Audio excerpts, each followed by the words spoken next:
All right, let me guess. You started November with the best of intentions. You told yourself that you would stay on top of things this year. You'd eat your vegetables, get your steps in, maybe even get enough sleep. And then the holidays happened. Now you're running on caffeine and leftover pie, snapping at your partner and thinking, if I can just make it through the next few weeks, then I can get it back on track. Does that sound familiar? Now, here's the problem with that. When you come to a dead stop, when you drop all the habits that make you feel good, it's 10 times harder to get started again in January. But what if you didn't have to? Now, in this third episode of the Holiday Health series on the podcast, I'm going to show you how to stay steady, even when life gets hectic, by creating what I call your bare minimum holiday plan. Now, don't worry, it's not another diet or detox. It's the secret to enjoying the holidays without feeling like you've fallen off the wagon. If you've ever wished that there was a way to do the holidays differently, with less guilt, more calm, and a lot more sanity, this episode is the way. Welcome to the Total Health and Midlife podcast, the podcast for women over 40 who want peace with food, ease in their habits, and a body that they don't have to fight with. Hey everyone, welcome to the Total Health and Midlife podcast. I am your host, Elizabeth Sherman, and I am so super glad that you are here. Now, I have been in the health space for about 20 years now, and I can't tell you how many times I have seen the same exact pattern play out around the holidays with all of my clients across the board. A client will work hard all year long to build healthy habits. She'll be feeling strong, maybe even a little proud of herself, and then the holidays hit.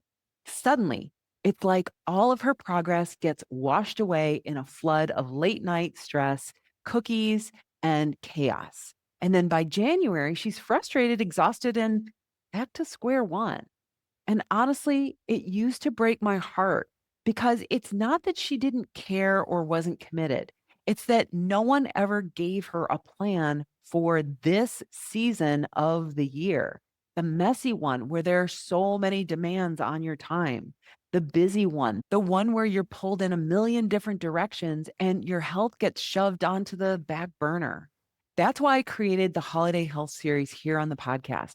I wanted to give you the tools and the mindset shifts that you need so that the holidays don't derail you and your health. I want you to have more peace, more calm, and more energy. And most importantly, I want you to go into January feeling steady instead of desperate for a do over. This episode is part 3 in the series. So you don't need to listen to them in order. Each one stands on its own. But when you put them together, they build a foundation that makes this season just so much easier. We started a couple weeks ago. We've got today's episode, and then next week we'll wrap it up with the final piece. So today we are talking about your bare minimum holiday plan. And now I know that sounds like a phrase that sounds a little weird because most of us have been taught that bare minimum is bad, right? That we are slacking off by doing the bare minimum. But here's the truth. When you're in the thick of the holidays, when sleep is short, when emotions are high, and the demands are endless, the bare minimum is exactly what will save you. Now, I teach this topic from experience. I've been there. You probably have too. That stretch of time where it feels like every minute of your day belongs to someone else. You're juggling work deadlines, grocery lists, travel plans, family text threads, and the mental catalog of who's allergic to what or which niece or nephew has a new trendy diet this year. It's like your brain becomes a 47 tab browser window and none of them are allowed to close until January. And so you tell yourself you'll go for a walk tomorrow, or that next week you'll get back to your normal meals or finally get to sleep in. You never really do catch up. You keep pushing because you think that you're being proactive. Like if you can just cross one more thing off your list, you will earn your rest. But what's actually happening is this: you're stealing from your future self. You actually think that you're helping her by keeping things moving, by staying on top of it all. But the truth is, You're not. You're actually making her life harder because the version of you who wakes up tomorrow or next week is even more tired, more irritable, less able to problem solve or get creative when things go sideways. And she's more likely to say, screw it, when faced with the plate of cookies or the pile of laundry. And then the guilt starts to creep in. You think, I know better. Why can't I just stick with it? But it's not about willpower, it's about capacity. You have simply run out of it during the holidays. That's what the holidays do to so many of us, especially women. We carry this invisible load, the remembering, the preparing, the keeping everyone else happy part. And it's no wonder we end up running on caffeine, sugar, and resentment. The irony is that all of that pushing doesn't actually save you time. It just drains the energy that you'd need to do the things that would truly help, like the walk, like the meal, the bedtime, and the pause. And sometimes taking a breath, doing something good for yourself will help you to actually be more productive later. You think that you're helping by doing more now, but you're not. You're just digging the hole a little deeper. And the woman who has to climb out of it in January, she's you. So, you know that saying that bodies in motion stay in motion. It's true in physics and it's true in health too. Now, I have a water rower that I use for cardio in my workouts. Sometimes I use it for interval training, alternating between higher and lower speeds. Other times I use it as my cardio interval between strength sets. Now, here's what's interesting. When I'm using it between strength sets, the paddle stops moving while I'm lifting weights. And every time I sit back down, I have to start building momentum again from zero. It's hard to get going again. There's all that resistance until the flywheel starts to catch. But when I'm doing those high and low intensity intervals, when the paddle keeps moving, albeit more slowly, it's so much easier to ramp back up to the speed. That's exactly how our health habits work. When we go all in during the spring and fall, when our schedules are more reliable, and then we come to a complete stop during the summer and the holidays. When we stop moving, we stop planning, we stop caring for ourselves. It's like that paddle is coming to a dead stop. And starting again in January feels like slogging through the mud. You're out of routine. You're trying to get the flywheel going from zero. And that's the trap that so many of us fall into. We think that we have to be good or not bother at all. That's perfectionism disguised as productivity. If we can't do it perfectly, we can't get to the gym or prep all of our meals or track every bite, then we may as well not do anything at all. Typically, when we make a plan for our health, we plan for ideal conditions. The holidays are not ideal conditions. There are lots of demands from all different areas on our time and attention. So, because we didn't make a plan for non ideal conditions, we don't have the capacity to maintain those habits. And as a result, the habits fall off. But that all or nothing thinking is the very reason we end up in the same place every single January, tired, frustrated, and promising that this year it'll be different. Here's the truth, something that you've probably never thought of before. Doesn't have to be all or nothing. Now, I have a framework. I call it the bare minimum framework. It's the middle road, that gentle, steady pace that keeps the flywheel of your health moving. You may not be going fast, but you're maintaining momentum. And not only is that what makes it so much easier to pick up speed again when life calms down, but you're also helping yourself to manage your stress better and maintain some semblance of routine during this chaotic time. So let's talk about what I mean when I'm talking about the bare minimums. Your bare minimums are the simple, easy to do, non-negotiable things that keep you grounded when life is busy. The habits that stop you from sliding all the way back into the chaos. Think of them as anchors. They don't necessarily move you forward towards your goals, but they keep you from drifting so far off course that it feels impossible to get back. And this is important. Your bare minimums are not punishment. They're not strict rules. They're not another checklist of shoulds that make you feel bad when you don't do them. They're certainly not mine or anyone else's. They are yours. They're the things that feel so easy, so doable that even on your worst day, you can still pull them off. Now, for me, I have a few. Every morning before I drink coffee, I drink a glass of water, and then I do the same between cups of coffee. The same thing goes for wine. I drink water in between each glass. That one simple thing helps me to feel human. Second, I protect my bedtime like it is sacred. I don't mess with my sleep. It's the foundation of everything else: my mood, my cravings, my energy. And then third, every day for lunch, I have a big salad. It's not glamorous, but it's predictable and it keeps me feeling steady. Now, those are my bare minimums. Yours might look completely different, and that's okay. Maybe for you, it's a 10-minute walk around the block to clear your head between Zoom calls, or sitting quietly in the car for 3 minutes before you even go into the house after work. Maybe it's adding one more vegetable to your dinner plate, or drinking 2 bottles of water a day.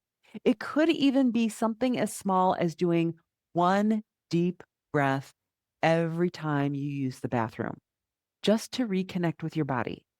The point isn't what you choose. The point is that you choose something that helps you to feel normal in your body, something that tells your brain, even when life is messy, I can still take care of myself in small ways. When you start to see the bare minimums as acts of support, of love from yourself to yourself, and not discipline, it changes everything. Because instead of feeling like you've fallen off, you realize that you're still on the path. You've just shifted into a lower gear until the road evens out again. Here's why that works. When life gets chaotic, and the holidays are the very definition of chaos, your brain craves rhythm, not control, not perfection, but rhythm. The familiar patterns that remind your body, hey, we're okay. We've got this. Bare minimums give you that rhythm. They're like a metronome in the background, steady, reliable, keeping the beat while everything else around you speeds up or slows down. And you don't need to track macros, follow a plan, or force a routine that doesn't fit this season of life. You just need something to come back to. And that's the beauty of it. You're no longer swinging between extremes. You're not white knuckling your way through December, eating nothing but salad and chicken breast to be good, right? And you're not saying, well, screw it either, and polishing off the peppermint bark because, well, it's the holidays. Instead, you're in the middle, the grounded place, the place where you can enjoy the cookie and also drink your water, where you can skip a workout because you're tired, but still take that walk after dinner. When you have your bare minimums in place, you stop abandoning yourself because that's what most of us do when we're overwhelmed. We drop ourselves from the priority list. We think, I'll get back to me later. But later never magically appears either. Later just turns into more exhaustion, more guilt, more starting over from scratch. Your bare minimums are your safety net. They catch you when everything else starts to unravel. And here's the reframe that I really want you to hold on to. Lowering the bar doesn't mean failure. It signals wisdom. It means that you are mature enough to know that sustainability beats intensity every single time. It's the awareness and the knowing of your own personal capacity. So when you choose your bare minimums this season, don't think of it as giving up. Think of it as giving yourself the grace to stay in motion, just at a pace that's kind to you. And if you're listening to all this and thinking, okay, Elizabeth, that sounds great, but I don't even know where to start, I have something for you that will walk you through all of it. I created the Feel Good Holiday Playbook. It's the structure that brings all of this together in a step by step guide that helps you to decide what your bare minimums are, how to keep your rhythm through the season, and what to do when things inevitably go sideways. Because let's be honest, they will. They always do. Now, inside the playbook, I will walk you through how to make a plan that feels flexible and doable, not rigid or restrictive. There are videos that help you to think things through, like, how do I want to feel come January 2nd? And what does good enough look like for me right now? And my clients who've used this framework, they've gone through the holidays feeling calm, in control, and believe it or not, some of them have even lost weight, even though that was never the goal. The point isn't weight loss. It's that they entered January feeling proud of how they handled themselves instead of starting the year feeling behind. The playbook gives you that same path so that you don't have to keep white knuckling your way through December, hoping for the best. You'll know what to do, when to do it, and how to recover when life inevitably happens. Here's what I want you to take away from today. You don't have to choose between being the woman who white knuckles her way through December, saying no to every cookie or glass of wine, or be the woman who throws up her hands and says, screw it, I'm Shonda Rhimes and I'm doing the year of yes. I will start over in January. There is a middle ground, and that middle ground is where your sanity lives. When you know your bare minimums, when you give yourself permission to do less, but stay connected, you stop the cycle of guilt, exhaustion, and regret. You start feeling like you are in charge again, not at the mercy of your calendar or your cravings. So here's my question for you. What would your holidays feel like if you gave yourself permission to find your bare minimums? What if you entered January not feeling behind, but proud because you handled the season with more grace and less chaos? Now, if that sounds like the kind of December that you want, grab your copy of the Feel Good Holiday Playbook. Go to elizabethsherman.com/feel-good-playbook to get your copy. It's your guide to doing the holidays differently this year, with more calm, with more confidence, and more trust in yourself. Because you deserve to enjoy the season and feel good in your body while you do it. That's all I have for you today. Have an amazing week. Go grab your copy of the Feel Good Holiday Playbook by going to elizabethsherman.com/feel-good-playbook and make sure that you tune in next week for the last installment of the Holiday Health Series. That's all I have for you. Bye-bye. The holidays can bring up a lot: old patterns, food noise, stress, expectation. Look, I'm not here to tell you to skip the stuffing or say no to cookies, but if you want to feel good come January and not bloated, burned out, and full of regret, you are going to want the Feel Good Holiday Playbook. If you're craving something different this year, something that feels more intentional, more peaceful, more you, I want you to go check out the Feel Good Holiday Playbook. It's not a plan, it's a lifeline. Get your copy at elizabethsherman.com/feel-good-playbook, and let's make this season different.